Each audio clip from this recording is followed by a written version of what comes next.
இப்ப நாம வந்து ஒரு இடத்துக்கு போகணும்னு முடிவு பண்ணோம்னு வச்சுக்கோங்களேன், அது தூரமா இருக்கா பக்கத்துல இருக்கான்னு முடிவு பண்ணி அதுக்கேற்ற மாதிரி வேகத்துல ஓடணும்ல. ஓட்டமீட்டர்ல ஓடுறோம் அப்படின்னா ரிலேல போறதுக்கு ஒரு மாதிரி ட்ரைனிங் எடுக்கணும், ரேஸ்ல போறதுக்கு ஒரு மாதிரி ட்ரைனிங் எடுக்கணும் இல்லையா? அப்போ நாம ஒரு கோல் செட் பண்ணிருக்கோம், ஒரு இடத்துக்கு இதுதான் எனக்கு வேணும் அப்படின்னு முடிவு பண்ணா அதுக்கேற்ற செயல்பாடு இருக்கணுமா இல்லையா? அதுக்கேற்ற செயல்பாடு இருக்கணும்ல. அதுக்கேற்ற செயல்பாடு நம்ம கிட்ட இருக்கா? நீங்களே யோசிச்சு பாருங்க. இப்போ நம்ம வீட்டு நிலைமையை நம்ம இப்படி மாத்தணும், அதுக்கு நம்ம இதை பண்ணணும், அதுக்கு அந்த டைம்ல நம்ம இவ்வளவு சம்பாதிக்கணும் அப்படின்ற ஒரு விஷயம் நீங்க யோசிச்சிருக்கீங்க. ஆனா இப்போ அதுக்கு ஏற்ற செயல்பாடு உங்ககிட்ட இருக்கா? எனக்கு தெரிஞ்சு ஒரு காலேஜ்ல படிக்கிறோம், இப்போ பிசியோதெரபி படிச்சுட்டு இருக்காங்க ஒருத்தவங்க. ஆக்சுவலி அவங்களுக்கு வெட்டினரி டாக்டர் ஆகணும்னு ரொம்ப ஆசை. அவங்களுக்கு டாக்னா ரொம்ப பிடிக்கும், பூனைக்குட்டினா ரொம்ப பிடிக்கும், எறும்பு கூட மிதிக்க மாட்டாங்க. அவங்க ஒரு வெட்டினரி டாக்டர் ஆகிறதுக்கு 100% தகுதியான ஒரு ஆள். ரொம்ப ஆசை. அவங்க வந்து 8th படிக்கும் போதுல இருந்தே நான் வெட்டினரி டாக்டர் ஆகணும்னு சொல்லிட்டே இருந்தாங்க. பட் அவங்களுக்கு ஆசை மட்டும்தான் இருந்தது.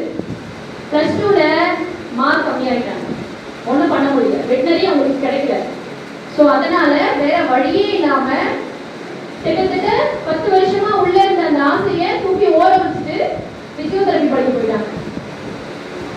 ஸோ இதுக்கு என்ன காரணம்னு நினைக்கிறீங்க? அவங்க கிட்ட ஆசை இருந்தது, ஆனா அதுக்கான முயற்சியும் செயல்பாடும் அவங்க சரியா செய்யல. புரியுதுங்களா? இப்போ எண்ணம், கனவு, ஆசை, இலக்கு.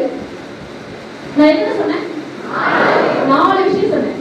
எண்ணம், கனவு, ஆசை, இலக்கு.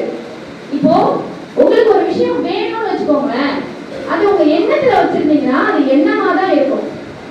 சில பேர் சொல்லுவாங்க, எனக்கு இப்படி ஒரு எண்ணம் இருக்கு, நான் இதை பண்ணணும்னு நினைக்கிறேன் அப்படின்னு சொல்லுவாங்க. அது எண்ணம். அந்த எண்ணம் செயல்பாட்டுக்கு வருமா இல்லையாங்கிறத நீங்க தான் முடிவு பண்ணணும். அடுத்தது ஆசை. ஆசைன்னு வச்சுக்கோங்க, நான் எனக்கு இது ஆசையா இருக்கு, நான் இந்த ஊர்ல போயிட்டு இந்த கடையில நான் சாப்பிட்டே ஆகணும், எல்லாரும் சொல்றாங்க நல்லா இருக்கு, எனக்கு ஆசையா இருக்கு, நான் சாப்பிடணும். ஆசை அப்படின்னு சொன்னீங்கன்னா அதுக்காக நம்ம உழைக்கணுமா இல்லையா அப்படிங்கிறது சந்தேகம் தான். புரியுதுங்களா? அது ஆசை. ஆசை நடக்கிறதுக்கு வாய்ப்பு இல்லை. சரி, கனவுனா அது உண்மைக்கே வராதே, அது எப்படி நடக்கும்? கனவுங்கிறது என்ன? உண்மையே கிடையாது, அது ஒரு கற்பனை. அது என்ன ஆகும்? நடக்காமலும் போகலாம், நடக்கிறதுக்கு வாய்ப்பு இல்லை. கனவு யாருக்காவது நடந்திருக்குமா? எங்கேயோ ஒரு சிலருக்கு ஏதோ தற்செயலா பழிச்சிருக்கலாம், ஆனா கனவுங்கிறது உண்மைக்கு வராது. சரி, இது எனக்கு இலக்கு அப்படின்னு நிர்ணயிச்சா என்ன பண்ணுவோம்? அதுக்காக முயற்சி செய்வோம். புரியுதுங்களா? ஒரு விஷயம் உங்களுக்கு வேணும்னா எனக்கு அது ஆசை, எனக்கு அது எண்ணம், எனக்கு அது நடக்கணும் அப்படின்னு நினைக்க கூடாது. அதுக்கான இலக்கு